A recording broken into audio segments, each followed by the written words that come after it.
In the heart of the medieval world, a princess was born. Her name was Matilda, and she was the daughter of King Henry I of England. Matilda's birth was a joyous occasion, but it was also a time of who ruled in her own right. Many believed that a woman could not handle the burdens of kingship. Despite these doubts, Henry was determined to make his daughter his philosophy and the law. He also arranged for her to marry Henry V, the Holy Roman Emperor. This was a powerful alliance, and it gave Matilda's childhood was privileged, but it was not without its challenges. Her mother, Queen Matilda of Scotland, passed away when she was young. The princess was sent to a convent for a time, a common practice for young noblewomen in that era.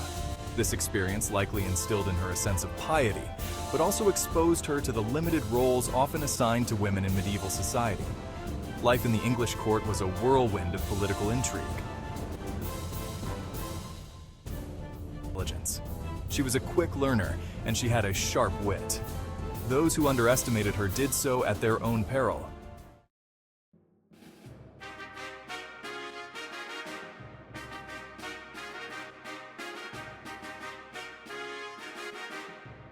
Ordinary marriage.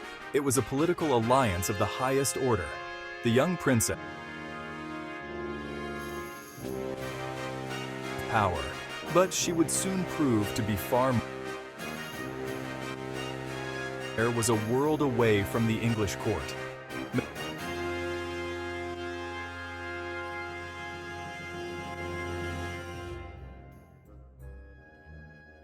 Skills impressed her much older husband. She became a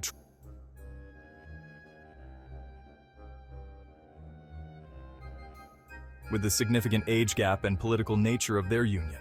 However, sources suggest a level of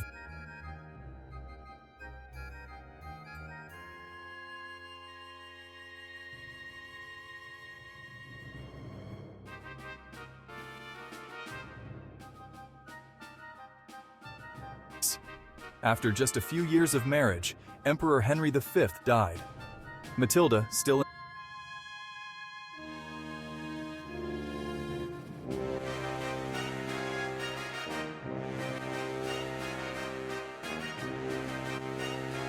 naive princess. She had tasted power, and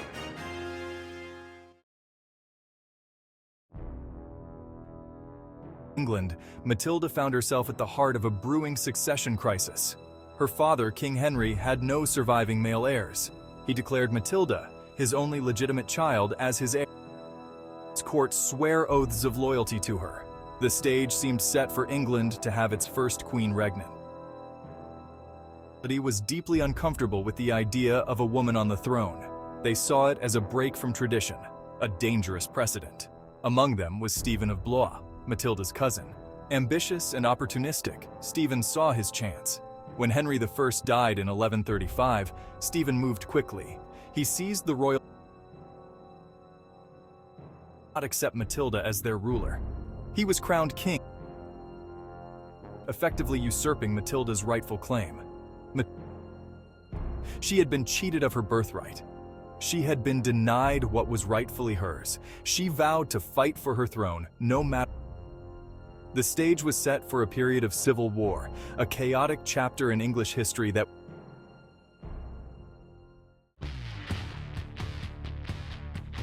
The Anarchy, as the period became known, was a dark and violent chapter in English history.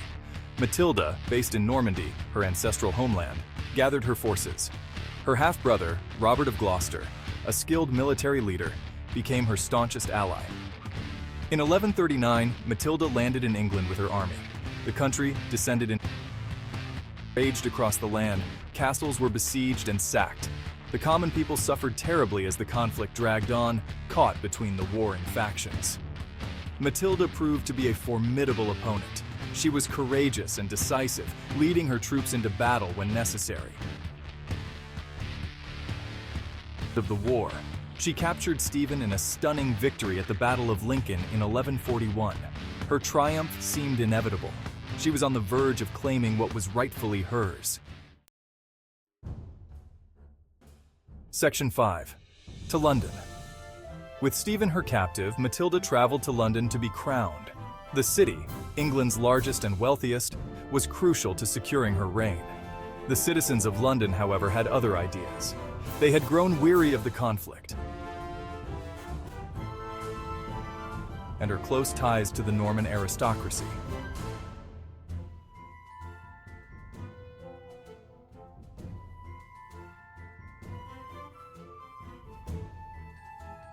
The city before her coronation could take place. Cause. It showed that military victory did not guarantee popular support. Meanwhile, Matilda of Bologna, a woman of remarkable strength, porters. They launched a daring raid to rescue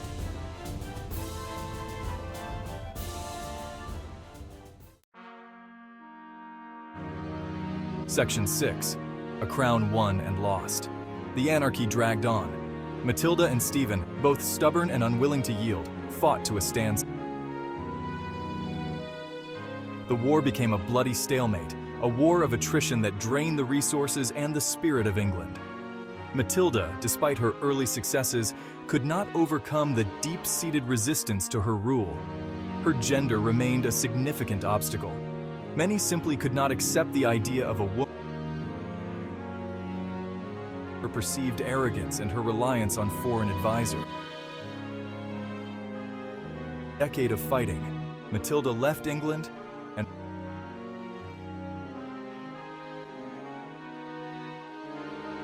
failed to secure the throne. Her dream of ruling England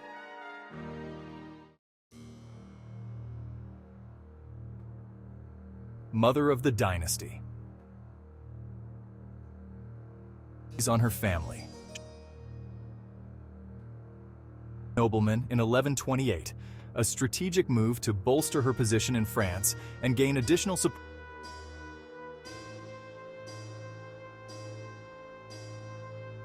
And William. Of the three, Henry was his ambition and determination that she possessed. Into him, she would make sure that even if she could. Matilda continued to play an active role in politics, ruling Normandy as regent for her son Henry. She proved to be a wise and just ruler, earning the respect of her subjects. She had learned from her mistakes in England. She had learned the importance of patience, of compromise, of understanding the needs and desires of the people she ruled.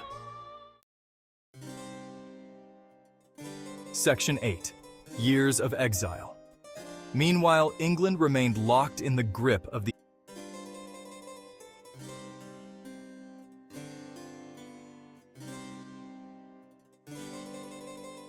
endless conflict, began to look for a way out of the crisis.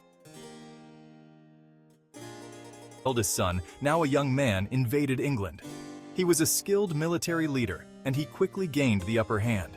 Stephen, weary of war and with his own heir having recently died, agreed to negotiate. The Treaty of Wallingford was signed in 11.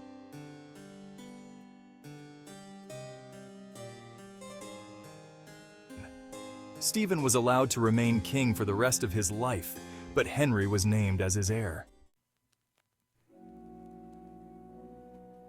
Section 9. A lasting legacy.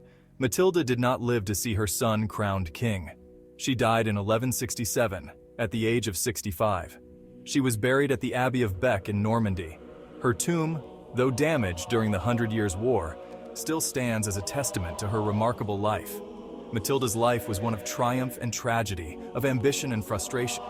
She was a woman born ahead of her time, a woman who dared to challenge the norms of her era. And though she never wore the crown of England herself, she paved the way for her son, Henry II, to found the Plantagenet dynasty, one of the most powerful and enduring dynasties in English history. Section 10. The Seeds of Greatness. Matilda's story is a reminder that history is not just a chronicle of kings and queens. It is a tapestry woven from the lives of countless individuals, both great and small. Matilda's ambition, her determination, her unwavering belief in her own right to rule. All of these things helped to shape the course of English history. Though she never sat on the throne of England, her legacy lived on in her descendants. The Plantagenet kings, from Henry II to Richard the Lionheart to Edward I, all owed a debt to the grandmother they never knew, the woman who had fought so hard, sacrificed so much to secure her family's place in history. The seeds of their greatness were sown in no small part by the indomitable spirit of Empress Matilda.